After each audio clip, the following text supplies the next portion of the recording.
Assalamu alaikum. Bismillahirrahmanirrahim. Wassalatu wassalamu ala sayyidina Muhammadin tahil hamid wa ala alihi wa sahbihi tayyibin tahirin. Le prophète Mohammed alayhi salatu wassalam nous apprend dans le hadith Innamal a'malu binniyat. Ce qui a pour sens que les bonnes œuvres ne valent que par leurs intentions.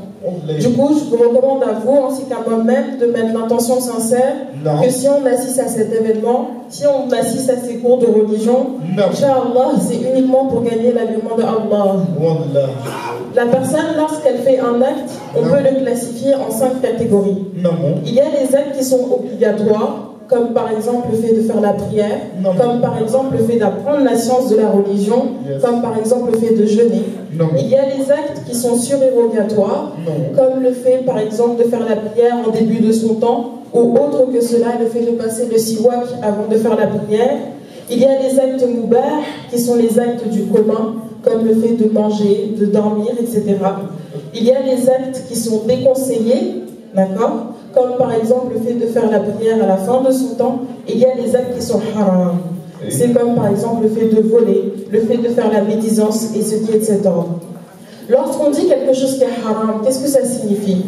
Ça signifie que la personne, pour faire cette chose-là, eh ben, elle mérite le châtiment dans l'au-delà.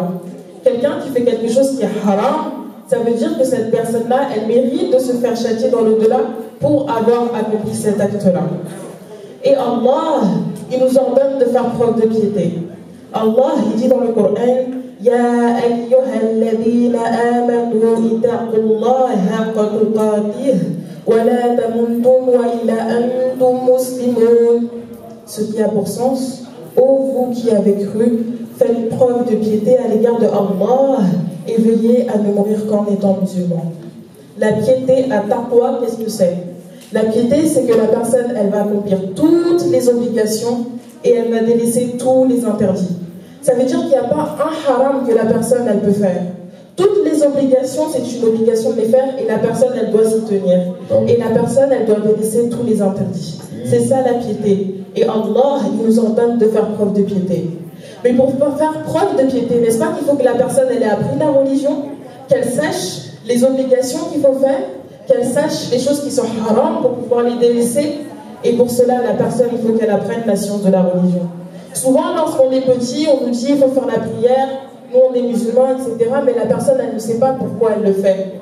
C'est pour ça qu'il est important qu'elle apprenne la science de la religion. Lorsque je dis la science de la religion, qu'est-ce que ça signifie? Ça signifie que la personne, elle va apprendre une partie sur la croyance musulmane, sur comment connaître Allah, comment connaître son messager. L'imam al-Ghazali, il a dit la tasihhu al-ibadatu illa ba'da ma'rifati al-ma'bud. Ce qui a pour sens que l'adoration de la personne, elle n'est valable que si la personne, elle connaît celui qui mérite d'être adoré. L'adoration, les actes d'adoration, la prière, le dhikr, le jeûne, etc. que la personne fait, ne sont valables que si la personne, elle connaît Allah. C'est pour ça qu'il est important d'apprendre la science de la religion. Parce que la personne, lorsqu'elle apprend la science de la religion, c'est ainsi qu'elle va s'assurer que la prière qu'elle fait, elle est valable. Parce que c'est possible qu'une personne, elle fasse la prière, mais que sa prière ne soit même pas valable. Soit parce qu'elle n'a pas appris correctement la purification, comment est-ce qu'on fait le wudu, c'est rigide, comment on fait l'istinja, tarandi, etc. Soit parce que la personne, elle a fait des choses qui annulent, du coup sa prière n'est pas valable. Donc je vous invite à vous, ainsi qu'à moi-même, d'apprendre ces choses-là qui font partie du minimum obligatoire pour que la personne, elle puisse se préserver. Allah, il nous apprend, ô vous qui avez cru, préservez-vous ainsi que vos familles d'un feu dont le combustible est fait d'hommes et de pierre. Qui veut aller en enfer ici? Personne. Mais il faut faire les actes pour ne pas aller en enfer. Donc la personne, si elle veut le bien, qu'elle préserve elle ainsi que sa famille. Et la préservation, comment est-ce qu'elle vient? Elle vient en apprenant la science de la religion. بسم الله الرحمن الرحيم الحمد لله رب العالمين الصلاة والسلام على سيدنا محمد وعلى آله وأصحابه الطيبين الطاهرين. On remercie Allah tabaraka wa ta'ala d'avoir fait qu'aujourd'hui on soit réunis. Si ce n'était par amour pour le prophète Muhammad alayhi salatu wassalam, on ne serait pas réunis aujourd'hui. Si ce n'était par glorification du prophète Muhammad sallallahu alayhi wa sallam, on ne serait pas réunis aujourd'hui. On remercie Allah de nous avoir envoyé le prophète Muhammad sallallahu alayhi wa sallam. Sallu ala nabi, Allahumma salli ala Muhammad. Le prophète Muhammad alayhi salatu wa sallam, c'est la meilleure des créatures que Dieu a envoyées. Et c'est le meilleur des prophètes. Tous les prophètes étaient musulmans. Du premier du prophète Adam alayhi salam, le dernier Muhammad sallallahu alayhi wa sallam.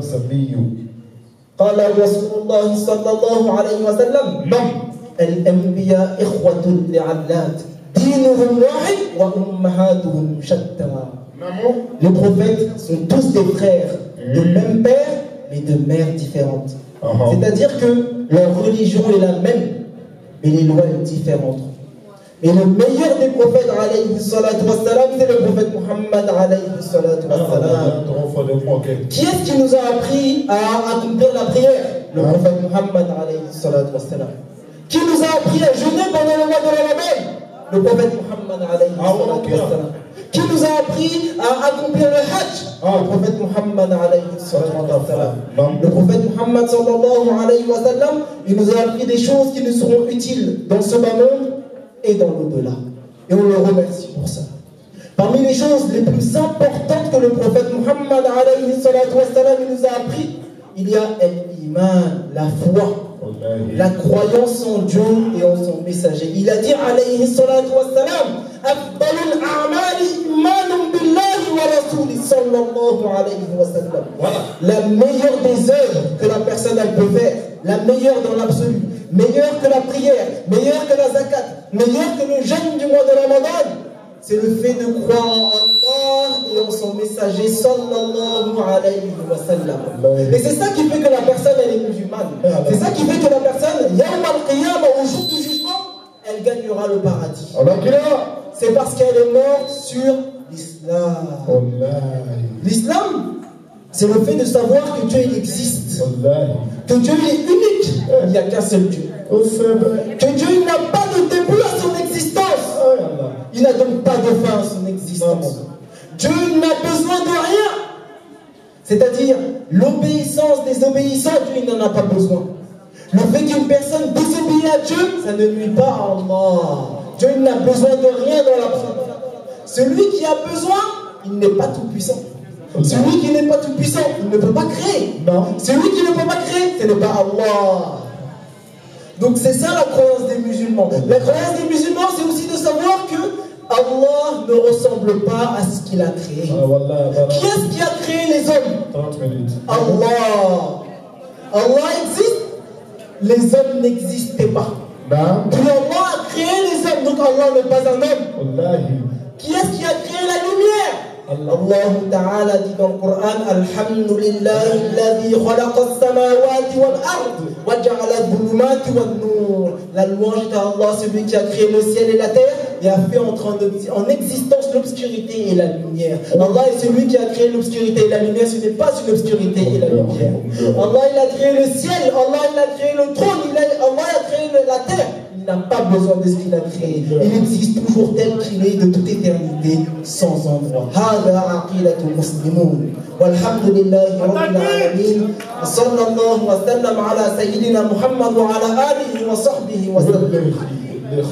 رب اغفر لي وللمؤمنين والمؤمنات. ربنا آتنا في الدنيا حسنة وفي الآخرة حسنة وقنا عذاب النار. ربنا لا تزغ قلوبنا بعد إذ هديتنا وهب لنا من لدنك رحمة إنك أنت الوهاب. Si ça va aller, allez les revenants, mais on continue en la vie. Allô, Amade Sramay. Maman. Camerouni. Amara Saoudine. Aja Chantal Demsoleni. Elle est devenue grande en science d'islam là. C'est elle qui enseigne la science de l'islam aux enfants chaque dimanche chez sa maman gratuitement. Elle est sa professeure Léni. Voici son élève qui est devenu nous-mêmes notre professeur aussi. Voilà. Donc, elle est devenue parce que il était dans ce cas pratiqué. Il y a plein de choses qu'on ne sait pas. plein de choses qui te font sortir de l'islam. Amba bosra mayaro, angere malo, namba bosra mayaro, namba boiro. Bon, mais chaque dimanche, je suis là-bas pour apprendre la science de l'islam. Donc, en tout cas, on le voit. Maintenant, Naika Mikaya, Anya Chantal à Kerenika, Kokonate Maboko Natiro, Adia Chantal Lewarani Moye, Jérusalem. Chaque année, Anya Warai, Dam Warai Moye. Donc, Nina, Adia Chantal va décider, Kawatona Badege, Mohamed Konate. Donc, Abanani Obiele, Nikanani Mohamed Konate. Atakbir! Suma takbir! Allah gani, Shantali gani, Allah gani. Jabara masa gani, Shantali gani, Allah gani, Shantali gani. Yamani gani aja deba, gani aja Shantali gani. Bari gani budalo mahina, bari gani budalo nata. Ikila gani budalo bidara. Ike imamu kolate, imamu kolate, imamu kolate. Allah kira kaboba gani. Donc, le dossier, c'est pour aller prendre ton visa. Inch'Allah, on sera fait. Et donc ça, c'est pour donner à la marraine, à toute l'équipe, tout ça, pour mettre dans votre caisse, Inch'Allah. Ça, c'est de la part des Zamzam.